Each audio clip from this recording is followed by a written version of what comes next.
Interim government আসলে যত stake holder ছিল সবারকে সম্পৃক্ত করে নাই। ব্যবসায়ীদেরকে তো তারা গণনার মধ্যেই নেয় নাই। কমিটমেন্ট করে এক, কাজ করে আরেক। আমরা লেবার ইস্যু নিয়ে দেখেছি যে এক ধরনের কনসেনসাস হয়েছে, বাট বাস্তবে দেখা গেল গেজেট করে আরেক জিনিস। আমরা চিটাগং পোর্ট নিয়ে দেখেছি, কথা বলেছে আমাদের সাথে একভাবে, অথচ আমাদেরকে বাদ দিয়ে কিন্তু দেখা গেল যে তারা এগ্রিমেন্ট করার জন্য পাগল হয়ে গেল, 41% কস্ট বাড়ায় দিল। কাউকে কিন্তু ওরা অ্যাক্সেস দেয়নি, এবং যেটা আমাদের অনেক ক্ষতি শিকার হতে হবে ভবিষ্যতে। ব্যবসায়ীদের চোখে দেশের অর্থনৈতিক কর্মকাণ্ড এগিয়ে নেয়ার পথে এমন নানা সমস্যা তৈরি করে গেছে সদ্য বিদায় নেয়া অন্তর্বর্তী সরকার, যা সমাধানের দায়িত্ব নিতে হবে নবগঠিত বিএনপি সরকারকে। এলডিসি গ্রাজুয়েশন পিছিয়ে যাবার যে পরিকল্পনা নিয়েছেন, উদ্যোগ নিয়েছেন, এটাকে আমরা স্বাগত জানাচ্ছি। এই সরকারের জন্য কিন্তু অনেকগুলো challenge, domestic, international, economic is a important area. মানুষের এক্সপেকটেশন অনেক কিন্তু হাই। এ গ্রেড ক্লিংকারের কনফিডেন্স সিমেন্ট, বাংলাদেশের হৃদয় জুড়ে। এলডিসি থেকে চূড়ান্ত উত্তরণ পিছিয়ে দিয়ে চ্যালেঞ্জ মোকাবিলার প্রস্তুতি নিতে ক্ষমতা নেয়ার পর সর্বোচ্চ গুরুত্ব দিয়ে জাতিসংঘে চিঠি দিয়েছে বর্তমান সরকার, যা চাপমুক্ত করেছে ব্যবসায়ীদের। আমরা আসলে রেডি না, কারণ আমাদের ইকোনমি পজিশন একদমই ভালো না।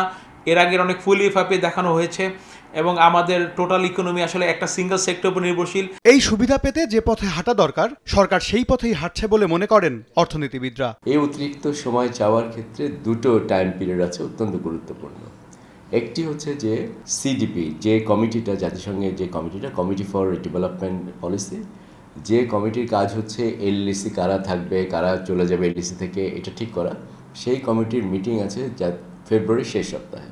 সিডিপি সেটা পর্যবেক্ষণ করে দেখবে। এটা হচ্ছে ইউজুয়াল রুট, যে রুটটা যারা এক্সটেনশন পেতে চায় তারা সাধারণত নেয়। আরেকটি অপশন থাকবে যেটাকে বলা হচ্ছে ক্রাইসিস রেসপন্স মেকানিজম, মানে তারা এটা বলতে পারেন যে আমাদের সমস্যা হচ্ছে, আমরা জানি, কাজে আমরা সেই সুযোগটা নিতে চাই। শ্রমিকদের অধিকার সুরক্ষা সহ মন্ত্রিসভার অভিজ্ঞ সদস্যদের দূরদর্শী কৌশল বাস্তবায়নে সঙ্গে থাকতে চান ব্যবসায়ীরা।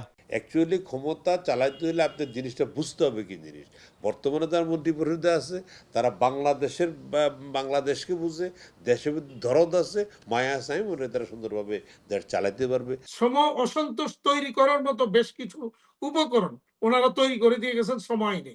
তো সুতরাং এই জায়গাটাকে হ্যান্ডেল করা এখন খুব টেকনিক্যালি হ্যান্ডেল করা, বা এই জায়গাগুলিকে সামনে সংসদে এইগুলিকে সমাধান যদি না করা হয়, তাহলে সামনের দিনগুলিতে শ্রম অসন্তোষ যে ঘটবে এর মধ্যে কোনো সন্দেহ নেই। 1 নাম্বার।